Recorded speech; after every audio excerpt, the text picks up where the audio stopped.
YouTube, what is going on? And oh dear, Hangouts on Air is going away August 1st. Yikes! So coming up soon, I'm gonna have to definitely make some changes to, my streaming on this channel, how I use it. Anyways, guys, what is going on? This is the Club of the Man 1993. I'm back up here up again with another live review as I'm just getting catching up from the past couple days. I am now on my SmackDown live review on the July 2nd.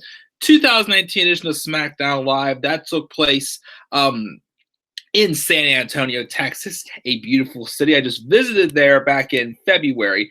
Definitely recommend checking it out when you have the chance to do so. Definitely check it out. And so once again, just like Raw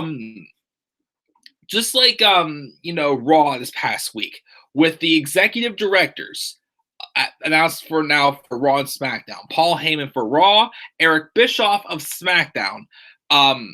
Obviously, again, we're getting like, in the words how Deluxe been described as Raw review, like, the sprinkles put on the icing a little bit of, like we're getting to feel what they can do, but we still have to deal with some stuff for the time being. As I said again, with them coming in the middle of, storylines being built towards a pay-per-view, obviously, obviously, there's still gonna be some crap we're gonna have to deal with for the next like week and a half or so until after Extreme Rules. And I feel after Extreme Rules, things will start pipping. I feel like after Extreme Rules, from the build from the Raw after Extreme Rules till SummerSlam, it's going to start feeling like how it did once the brand split, like that new era kind of feel, because we have new people backstage in charge of this creative stuff. SmackDown Live, though, was not bad. Compared to recently, it was a better show. Once again, like Raw, showing that, there's potential. Not a bad start. Let's keep going and see what we can do. I still want to say it was the greatest show. I still kind of feel, honestly, Raw was a little bit better. And the biggest reason why is the stinking wild card rule. I mean, we didn't have as many wild cards tonight, but we had a lot of segments that's made it, once again, SmackDown just feel like another recap show. Like, that's all it feels like once again, because we're getting the same storylines. We're getting stuff with Alexa Bliss, Nikki Cross, and Bayley again. We're getting stuff with, Drew McIntyre, Shane McMahon, Roman Reigns, and Undertaker. Which the thing is, also, keep this in mind, Undertaker and Roman Reigns, who, of course, Roman Reigns is supposed to be a SmackDown superstar, did not show up tonight. So what the hell was the point of Drew and Shane showing up tonight? I don't know, and I don't give a damn either way. But let's check the live chat and see what we got here. Here comes the money. They should be GMs on Raw and SmackDown. I guess executive directors is now overdoing, GMs, who knows? Lauren's back in. She did SmackDown, was a C-. She didn't enjoy it. Tyler thought it was C- also. Kofi wasn't keeping the PG, that's for sure. Tyler gave Raw a C. Owens or Ziggler face turn. Not sure. Let's see what happens that next week. Oh, that was intriguing. I'm shocked Taker never shows up on SmackDown. Of course, why would he? It's not the flagship show, even though, once again, they're going to be making more money than Raw starting in October. Damn it. Technically, Shane is the commissioner for SmackDown. There's no commissioner. There's no general manager. Once again, remember, the McMahons are running everything right now. But now, that whole shit as well. So who knows what's going on with that, Lauren? I think you got something in the live chat. Again, let's get rolling here. Of course, after this, will be my 205 live review. And then I'm going to record a video, give my thoughts on the death of Tyler Skaggs, and also do my turn alert for AJ Styles in the club. And then on my other computer right there, which I'll be plugging into my TV, I have Fyter Fest fired up. And I will, unless I'm too tired, we'll start watching Fyter Fest. And sometime this week, I will definitely do a live review, talk about my thoughts on AEW's Fyter Fest. Definitely want to see the match with Joey Janela and Jon Moxley as well in the unsanctioned match. Look forward to seeing that match for sure. Anyway, so let's start off. I'll talk about this show. Kevin Owens comes out, takes a seat, welcomes us to the KO show before introducing Shane McMahon and Drew McIntyre. Owens runs a clip from what happened last night of the under, checks his notes. Taker doing his mind games and running them off. Shane, though, says he's not afraid of Taker, and he's just another name for them to run through. McIntyre says how they could take them in a normal match, yet once again, you couldn't beat Roman Reigns even with interference at Stomping Grounds, which, again, not a bad match, but again, the finish, yeah. But the tag match is no hold. They're making the tag match now no holds barred, which, all right, whatever. I really thought this tag match was going to be Hell in a Cell. That's why I gave it that prediction in my card predictions, but no holds barred, fine, whatever. So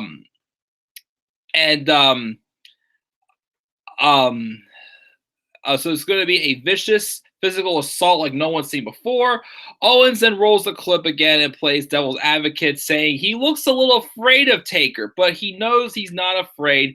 It's a coincidental reflex that sends you into the fourth row. He keeps on needling Shane until Shane stands up to him and starts making threats.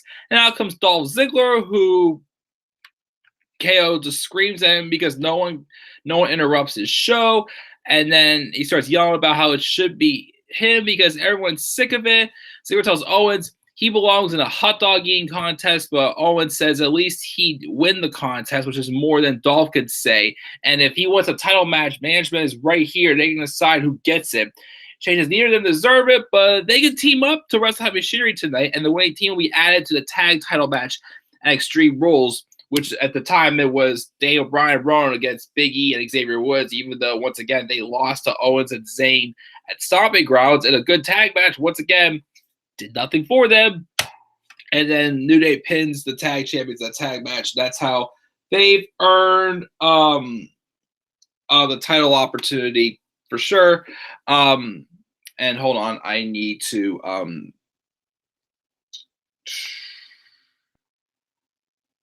answer text really quick.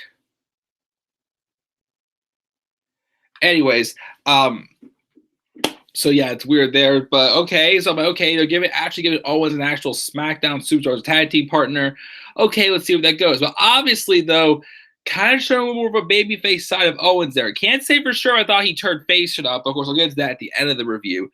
So we had that. Again, the only thing that interested me really was the fact that Owens may be a babyface again, which we'll get to that in a second, as I said.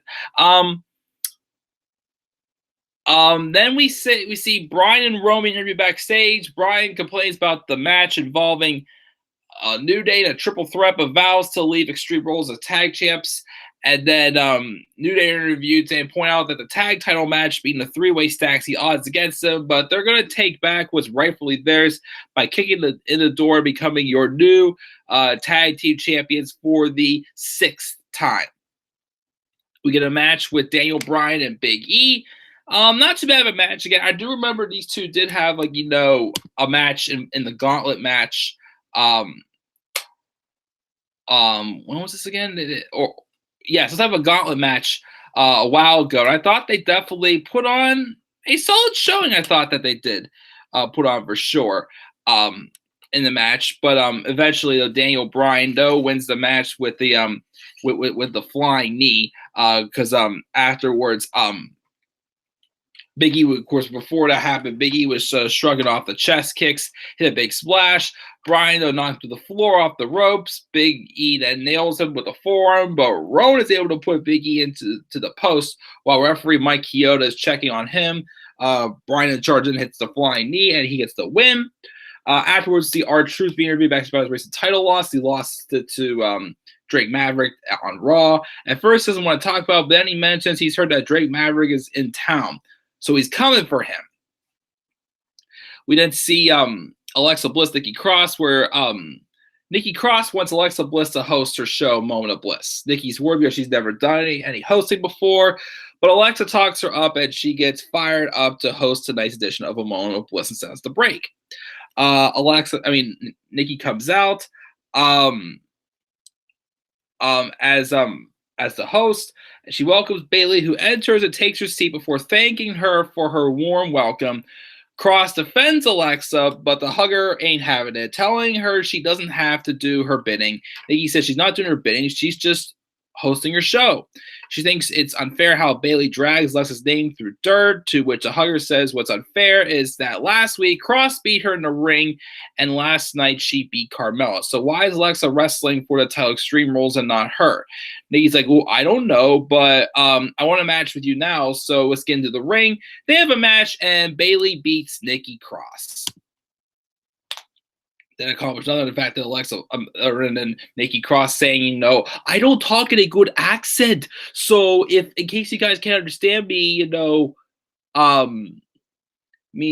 why I'm trying to be open. God, again, at first I was interested in these two as a team with Alexa and Nikki, but then once again, it just went to the same old shift for Alexa. And now I don't care. And so what's the point now? Nikki Cross had 2 wins, but then she loses to Bayley. Basically, like, what did this apply? Nothing. So I don't know what the hell's going on with this.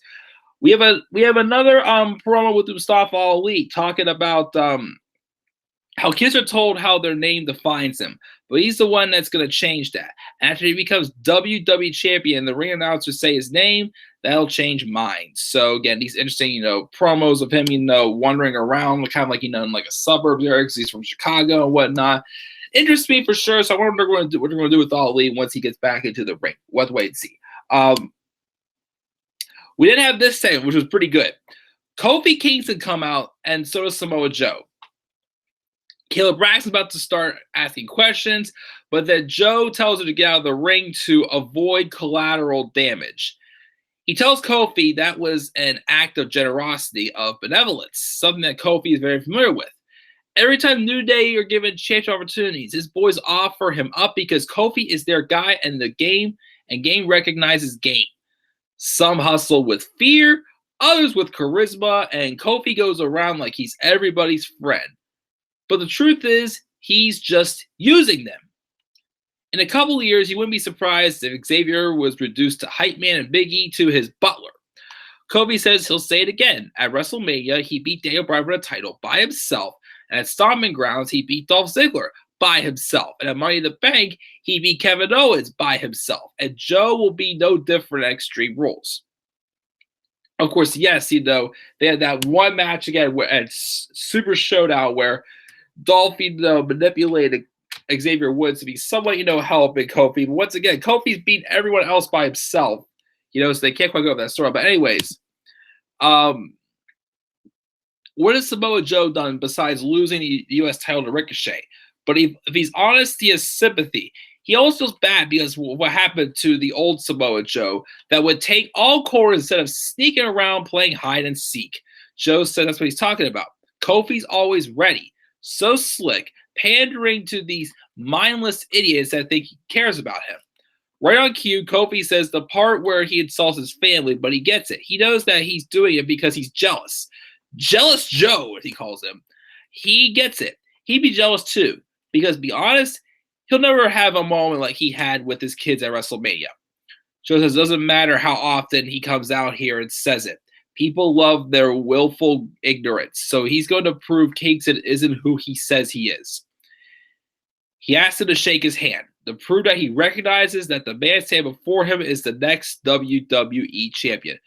Ball gestures have 2 sides, and for putting his ego aside, Joe will guarantee the safety of all of those he holds dear. Up through Extreme Rules, and again, all he needs to do is shake his hand. He knows he's not playing around. This is a legit offer. Is he the man he pretends to be? He's going to give him 5 seconds. He starts saying tick-tock and whatnot, begging for a handshake. Kofi goes to the handshake, and then all of a sudden he slowly starts to smile, and then they hit it, but then it got exposed on camera.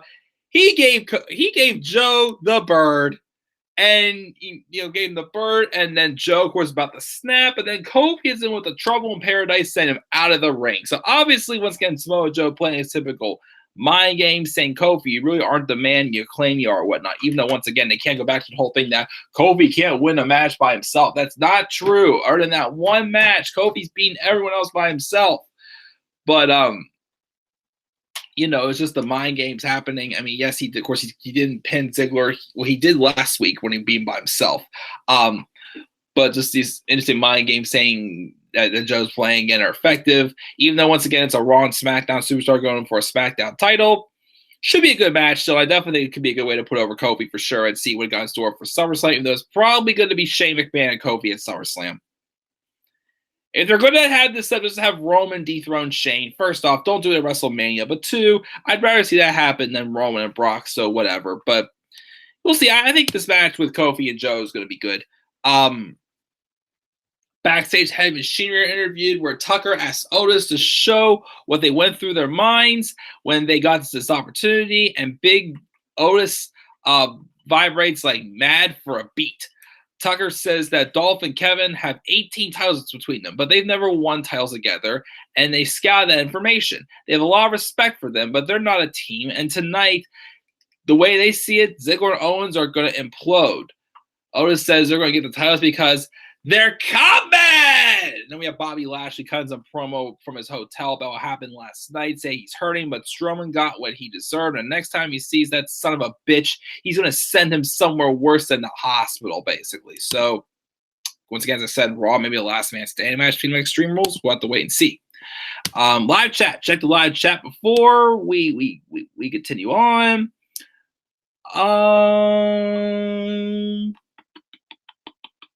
Where we at? We have a lot of stuff to catch up on here. SmackDown is actually better than Raw, to be honest. Can be. I thought this episode was not as good as Raw, though, once again, because once again, it felt like a little bit of a recap show, but there was some stuff that interested me for sure. Me playing 2K19 is more fun than WWE title claims. I knew there were no GMs, but didn't know they got rid of commissioners. Yeah, they did. What happened to Asuka, Kairi, and Paige? Apparently, they won their match in Tokyo recently, so they're going to get a title shot now. Whoop-de-doo. Drew's better yet. Watch Roman defeat Drew again. We've seen how many times. That was going to be a Hell in a Cell match, too. I don't understand this whole Mandy, Sonya, and Ember feud. Oh, yeah, because I guess Ember wouldn't acknowledge, Mandy's hot, sexy, photo on that magazine or whatnot. I don't understand this whole. I don't know. Again, if you're not gonna end up, my thing is if you're gonna end the brand split, at least since Clash of Champions is September, if not gonna end this wild card rule like by then, merge the titles at Clash of Champions. That's all I gotta say for that. Bryan on SmackDown. What was that about? We'll talk about that shortly. Shell on SmackDown. Yeah, Bryan deserves better than being in a stable, to be honest, she thinks. I mean, it's all right for something different for him to do right now. Did you hear the reason why Nikki had to retire? Nope, did not hear that. She's having cyst problems. Ugh, that's not good. In her brain. Oh, yikes. Oh, God, poor Nikki. I wouldn't want to hear that about anyone for sure. As you said in your Raw review, if Orton defeated Triple H, she deserves a good run, to be honest. Well, at least get a title opportunity. Again, he defeated Triple H. I guess Orton's part-time now, too. Not sure. At least he did not do his stupid crossface. Which is funny, though, but book him right. Yeah, again, get rid of the 24/7 title at this point. Will Nikki turn on Alexa? I do not know. I don't care. Bayley and Nikki again. Nikki better face Bayley at SummerSlam. Maybe. We miss Psycho Nikki. Me too. All titles feel irrelevant now. They do, because once again, we don't know what the hell's going on with the brand split. Ollie won't be champ for a while. It's like he's becoming obsessed now or something like that. I still think at least a mid-card title run for sure is in store for him for sure. So you think Lesnar will cash in on Kofi at SummerSlam? I don't know. Is Ronda pregnant? Not sure. I think it's time for Kofi to split from New Day. I think so too. Nikki was better off with Sandy, who easily could have been one of the top factors right now. Oh, yeah, definitely. But now, Killian Dane, we don't know where to God he is. Alexander Wolf's on NXT UK. Nikki's not crazy. And now, I heard rumors now, Eric Young's not acting more as a producer now in WWE instead of a wrestler. So that's weird.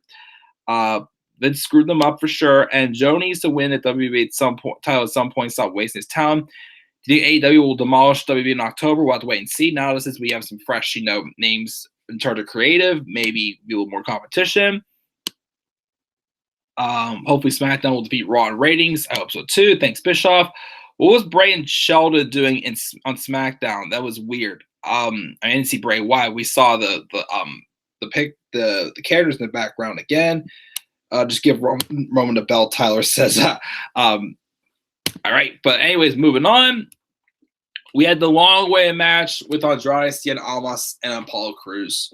And Andrade won the Hammerlock DDT. So, but of course, we did have the moment where, Zelina Vega interfered and hit the running hurricanrana. So that was good to see.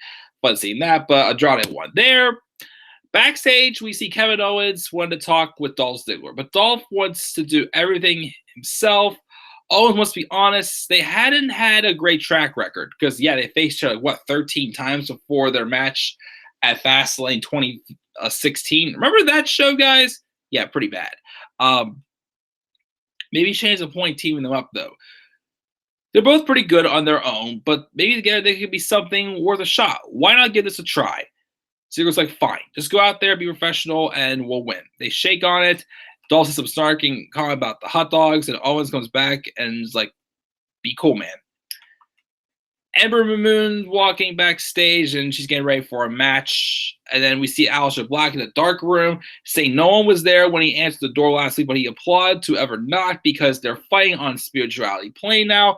At this point, he cares little for his reveal, only for him showing up. And where at Extreme Rules, where they shall fight in the heavens, they'll fight through the 7 layers of hell. And if they were to be in purgatory, fighting they shall. So I'm guessing based off what we got last week, we're going to get a feud with Aleister Black and Bray Wyatt, which fine with me. We'll see what happens with it. So I think we're gonna get them at Extreme Rules. Aleister Black having his first singles pay-per-view match. So we'll see how that goes. And just be a little bit, of course. Now we're not getting him like for weeks saying pick a fight with me every single week. So now we're starting to get somewhere. So we'll see what happens at Extreme Rules. Ember Moon defeated Mandy Rose, sexy Mandy Rose in black with the Eclipse. Cool with me. Moving on. We had this random ass thing backstage with Shelton Benjamin asked who's going to win the WWE Championship Extreme Rules, but he just looks around weirdly and smiles, and I don't know what the hell was up there. It was awkward. Then we got the main event. It was Ziggler and Owens taking on Heavy Machinery. Rowan, Bryan, and New Day were at ringside, and they're on commentary. Well, special guest commentators and whatnot, and they got into some fight with the pancakes, and then Wiz got slammed to the table with the Iron Claw. It was random as hell. I don't know what was up with that. That was random, but then eventually there was a miscommunication with Owens and Ziggler. Ziggler actually super kicked Owens. Heavy Machinery had a couple of their moments where they stood out. Owens did his caterpillar and whatnot, and Heavy Machinery won with the compactor. So now the match. Extreme Rules, a triple threat now between Bryan and Rowan, and Bryan, Rowan, Big E, and Xavier Woods, and now we got Heavy Machinery. So, all right, whatever. Could be a decent triple threat match. But after the match, Owens and Ziggler in the ring, and then Owens hits a stunner on Ziggler, tries to lose his mind, going, "This is my show! This is my show!" So, I mean, despite the fact that this show was. I gave it a C+. Well, first, let's check the Twitter polls. So 16 votes for Greatest SmackDown Live. Nobody said A. 56% said B. 25% said C. 19% said D or lower. What show did you want more, Raw or SmackDown Live? 11 votes. 91% said Raw. 9% said SmackDown Live. I give SmackDown a C+. Again, because there's a lot of the stuff. Some of the stuff was just recap stuff, in my opinion, from Raw. There was some interesting things. Again, the biggest thing coming out of the show for sure was what's going on with Kevin Owens. Because it seemed like they were starting to tease a face turn for him. Which, honestly, I do think they kind of do need to go back to babyface Kevin Owens that they were starting to have when he first came back. Because the original plan was for him to win the title off of Bryan at WrestleMania.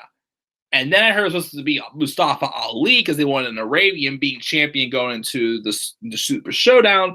But then Kofi got hot, and it was Kofi's time and not Mustafa Ali's. But then, of course, they ran into that rut wherever Bryan's future was uncertain after an injury at WrestleMania. So they turned Owens heel again. But honestly, him being heel again for a while just feels like the same old we were getting. I think he does need to be a babyface to give him something fresh, because this whole gimmick with Ziggler making fun of him eating a lot of hot dogs and whatnot, apparently that's was going to be part of his babyface gimmick. They were planning on making him the number 2 babyface on SmackDown behind Roman Reigns.